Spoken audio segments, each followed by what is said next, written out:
When was the last time somebody asked you about your dreams? Not your kids' milestones, not your family plans, but your dreams.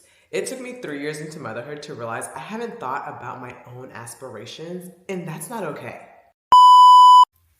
Hey beautiful people, welcome back to my channel. I am Kaylin of Bossing Motherhood. Today we are talking about something real that we don't talk about enough. That is finding ourselves after becoming moms. Yes, you are somebody's mama, but you are also you. So how do we tap back into it? Before my beautiful, beautiful babies came along, I was that girl.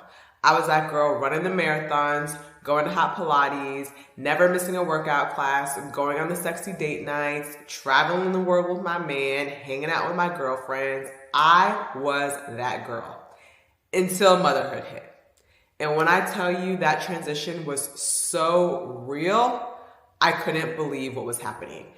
No sleep, changing crazy diapers, trying to keep a baby alive, trying to maintain my relationship, trying to not care about my weight, but caring about my weight, and just transitioning into motherhood. And it took me until my mom sat me down and called me and said, "You need time for yourself," was my true wake-up call. I didn't even think about myself. I was literally trying to survive, trying to make sure this baby survived while just functioning.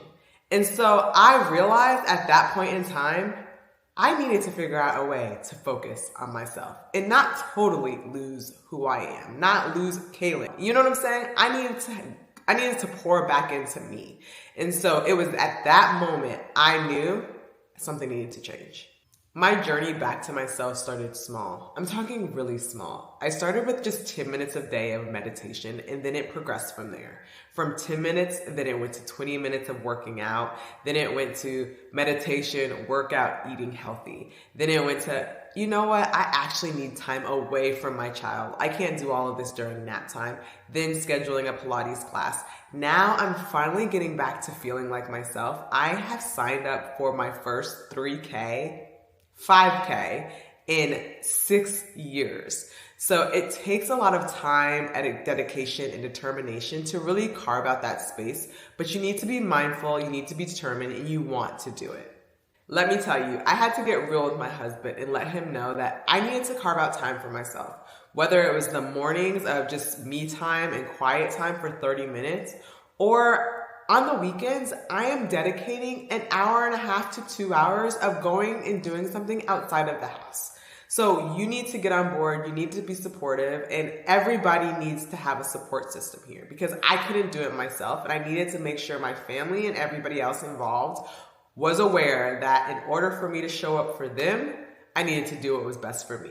And that was just time away, time to myself, time to pour into me. And now, I'm a mom, I'm a wife, I'm a content creator, I'm an entrepreneur, I'm a runner. I literally just launched my business last month and I couldn't be more happier. It's a great way for me to feel and thrive like myself, but it's also great for my family to see me thriving, pursuing my dreams, because they also know that they can pursue their dreams as well. Here are 3 things that you can do today to start finding yourself again. Number 1, the morning mirror moment. This is a very simple tip, but it's powerful, even if it's just 5 minutes. Stand in front of the mirror, not to check out yourself, not to look at your hair, not to look at your makeup, but look at yourself and give yourself a task or a promise that you are going to do for yourself today. The key is making the promise before you switch to mama mode, because everybody knows once you switch to mama mode, your mind is running a mile a minute. And so you want to make sure you implement that promise in your head so you don't forget it.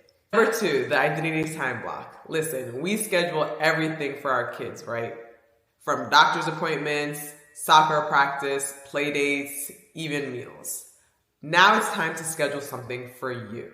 Yes, we are taking out our phone and scheduling 30 minutes in our phone right now. And it's going to be something for just you.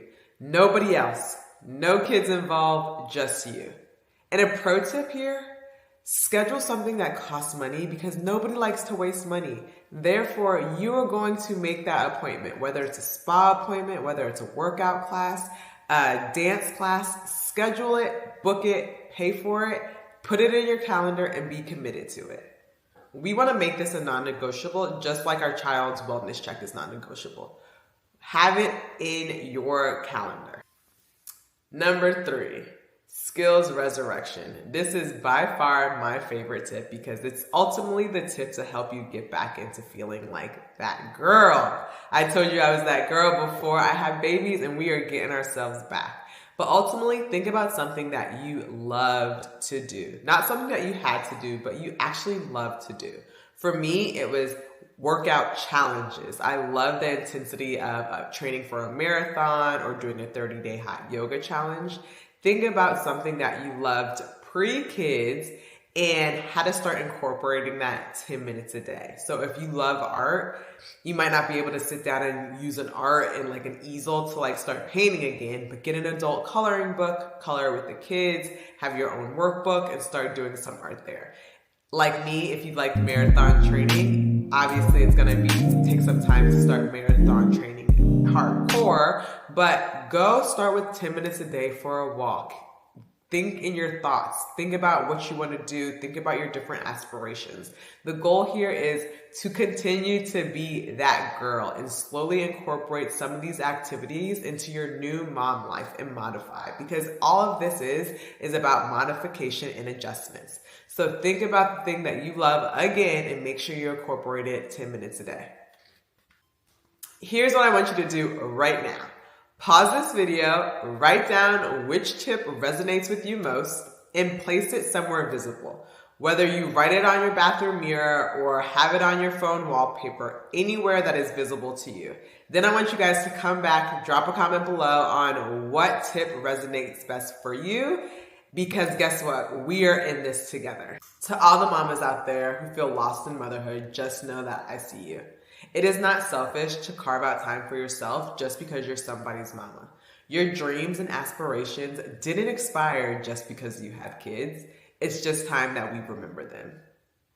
Drop a comment below and let me know one thing that you used to love to do that you want to get back doing. Let's encourage each other to do those things.